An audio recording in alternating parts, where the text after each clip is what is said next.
우리 정부가 내일 열자고 제안한 제2차 남북 고위급 접촉, 일단 내일은 사실상 무산됐죠. 오늘 새벽에 북한은 청와대 국가안보실로 전통문을 보냈는데 남측이 삐라살포를 방임하고 있다. 고위급 접촉을 개최할지 삐라살포에 계속 매달릴지 남측의 책임 있는 선택에 달려있다.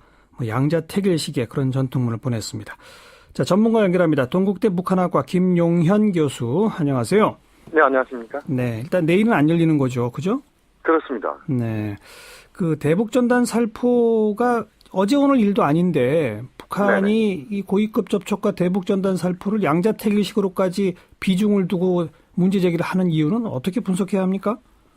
두 가지 측면을 봐야 될 것 같습니다. 하나는 그동안 사실 그 삐라 살포 문제, 전단지 살포 문제에 대해서 북한의 반발은 계속되었던 건 사실입니다. 다만 이제 그 과정에서 이번 기회에 전단지 살포 문제는 완전히 좀 북한 나름대로는 좀 쐐기를 박자는 입장인 것 같습니다. 예. 지난번에 그 총격전도 있었고 뭐 여러 가지 상황들이 있었습니다만 지금 이슈화된 상황에서 북한의 최고 존엄에 대한 그런 그 남측 일부 시민단체 전단지 살포는 더 이상 그 방임할 수 없다. 만약에 이것이 계속 앞으로도 유지된다면 상당히 그 북한으로서는 좀 스트레스를 계속 받을 수밖에 없다. 이런 점에서 이제 북한이 그런 그 정확하게 이번에 좀 세게를 받겠다 이런 입장인 것 같고요. 예. 또 하나의 측면은 이제 남관계 좀 주도권 문제인 것 같습니다. 주도권. 남관계를 풀어가는 지금 현재 상황에서 보면은 지금 뭐 그 삽박 싸움이 뭐 계속 벌어지고 있다 이렇게 봐야 되는데요. 예. 전단지 살포 문제가 남관계에 그 있어서 남북 당국이 자신들이 주도하는 판을 끌고 가겠다는 그런 차원의 소재로 지금 전락했다. 이런 점에서 사실상 이제 전단지 살포 문제는 그 자체의 문제를 넘어서서 예. 남관계의 어떤 정치적인 문제로 비화돼 버렸다 이렇게 말씀드릴 수 있겠습니다. 그건 결국 우리 정부도 이거는 정부가 통제할 사안이 아니다라고 하는 완강한 입장을 계속 고수하고 있지 않습니까? 그렇습니다. 그러니까 양쪽 다 그냥 삿바 싸움 상태 이거예요? 예, 지금 현재는 뭐 어느 쪽도 지금 양보를 안 하겠다는 것인데요. 예.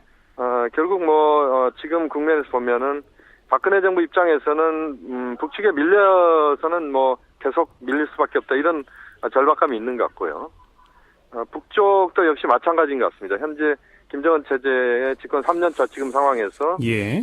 그 주도권을 확실하게 쥐고 남관계에 접근하겠다. 그러면서 박근혜 정부에게 끌려가지 않는 남북관계 예. 이런 것들을 보고 있는 것 같고 또 하나는 지금 핵 문제를 비롯한 전반적인 그 문제의 해법이 지금 나타나고 있지 않습니다. 예. 이런 상황에서 북한이 핵 문제까지 지금 어려운 상황에서 남관계를 적극적으로 끌고 가고자 하는 그런 동력이랄지 또는 적극적 의지가 현재 좀 떨어진 상황이다. 이렇게도 볼 수 있을 것 같습니다. 네.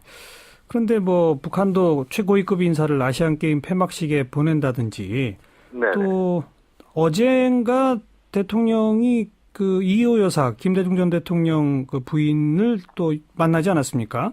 그렇습니다. 이런 것도 어떻게 보면 조금 북한 쪽에 뭔가 메시지를 주는 행동으로 해석할 여지가 있는 거 아니에요?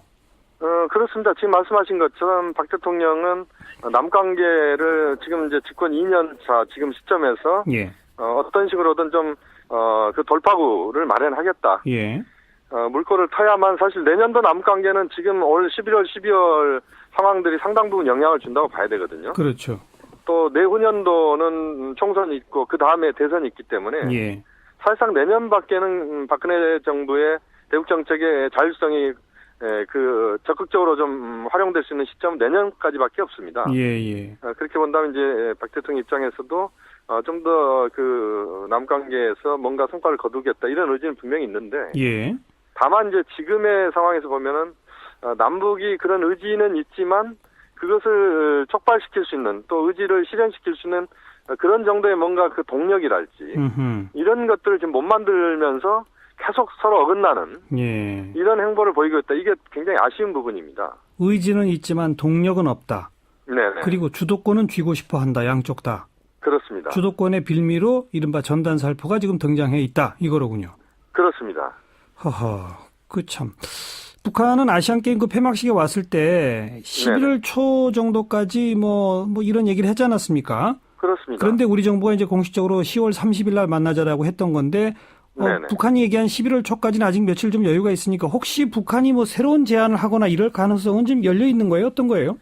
우선은 하나 우리가 짚고 넘어가야 될 부분이 이제 제2, 제3의 전단지 살포와 북한의 대응 총격이랄지 이런 것들이 만약에 또 있게 된다면 사실은 뭐 고위급 접촉은 물 건너간다 이렇게 봐야 될 것 같고요. 예. 다만 이제 그런 상황이 발생하지 않고 남관계가 지금 현 시점에서 좀 돌출 변수들이 안 만들어진다. 특히 전단지 살포가 그 11월 지금 뭐 다음 주 정도까지 이루어지지 않는다. 이렇게 된다면 북한으로서도 사실은 그 2차 고위급 접촉을 하자는 그런 거거든요. 예. 그렇게 본다면 제가 볼 때는 지금 그 불은 꺼지지 않았다라고 봐야 될 것 같고요. 예.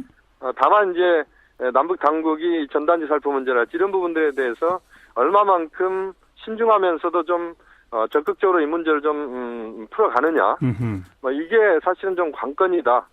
그렇게 말씀드릴 수 있겠습니다. 그럼 한 일주일 상관에 추가적인 전단 살포만 없으면 북한의 태도 변화를 기대할 수 있는 겁니까? 아니면 우리 정부가 전단 살포에 대한 어떤 의지를 표명해야만 뭐 변화가 있는 겁니까? 결국은 뭐 두 가지 다 같이 뭐 갈 수밖에 없다고 보는데요. 그래요? 일단은 정부가 뭐 나서서 공식적으로 뭐 전단지 살포를 뭐 막는 이런 식의 행보는 그동안 안 해왔기 때문에 지금 또 하기는 좀 쉽지는 않을 것 같고요. 기대하기 어렵죠. 예, 다만 이제 전단지 살포 단체의 자제랄지 이런 것들을 좀 정부가 적극적으로 좀 요청하는 이런 예. 모양새 속에서 전단지 살포가 이루어지지 않는다. 이러면 사실은 북한의 성의를 보이는 것으로 해석을 해야 되거든요. 예, 예. 그렇게 본다면 그 과정에서의 가능성은 뭐 충분히 열려 있다. 그렇게 말씀드릴 수 있겠습니다. 아직 불씨가 꺼지지는 않았다고 하셨는데 만약에 네네. 이 불씨를 살려서 2차 고위급 회담이 성사되면 그 2차 네네. 고위급 회담의 주요 의제는 뭐가 될까요? 역시 이제 그동안 사실 의제라고 할 수 있었던 것은 이상거리 상봉 정례화 문제하고 그다음에 금강산 관광 재개 문제 또 박 대통령도 이야기했습니다만 오이사주 체제와 관련된 이제 논의가 있을 수 있겠는데요. 예. 다만 이제 지난 그 인천의 북측 고위 인사들 방남 이후에 일련의 흐름은 의제 자체를 지금 굉장히 정치 군사적인 문제로 확장시켜 버렸습니다. 예. 그래서 전단지 살포 문제랄지 NLL 상에서의 문제랄지 이런 문제들까지 포함되는 의제가 좀 커졌다 이런 점에서는 2차 고위급 접촉이 열린다고 하더라도 상당히 남북 당국 사이의 갈등과 또 힘겨루기는 불가피하다 이렇게 볼 수 있겠습니다. 예. 그래서 금년까지는 사실상 남북 간에 어떤 접촉도 없는 상황 아니겠습니까? 그렇습니다. 요번에 요 난관을 조금 돌파하면 내년에는 좀 상황이 달라지리라 기대해도 될까요? 그렇습니다. 지금 이제 뭐 가장 중요한 건 올 11월 상황인 것 같은데요. 이번에 뭔가 징검다리를 만들어내느냐, 예. 아니면 뭐 그냥 넘어가 버리느냐, 또 남북 당국이 또 상호 불신이 또 커져버리느냐, 여기에 예. 따라서 예. 내년도 상황은 상당 부분 달라질 수 있다. 다만 핵 문제에 있어서 뭔가 돌파구가 마련된다면 남북 관계에는 또 다른 차원에서의 또 접근이 가능하다고 보는데요. 예. 이제 이런 변수들이 어떻게 설정되느냐에 따라서 남북 관계가 좀 더 그 적극적으로 좀 풀리느냐 아니면 지금의 상황 답보 상태를 유지할 수밖에 없느냐 이런 또 그 갈림길에 있다 이렇게 볼 수 있겠습니다. 알겠습니다. 11월 초까지 우선 좀 지켜보죠. 고맙습니다. 네, 감사합니다. 동국대 북한학과 김용현 교수였습니다.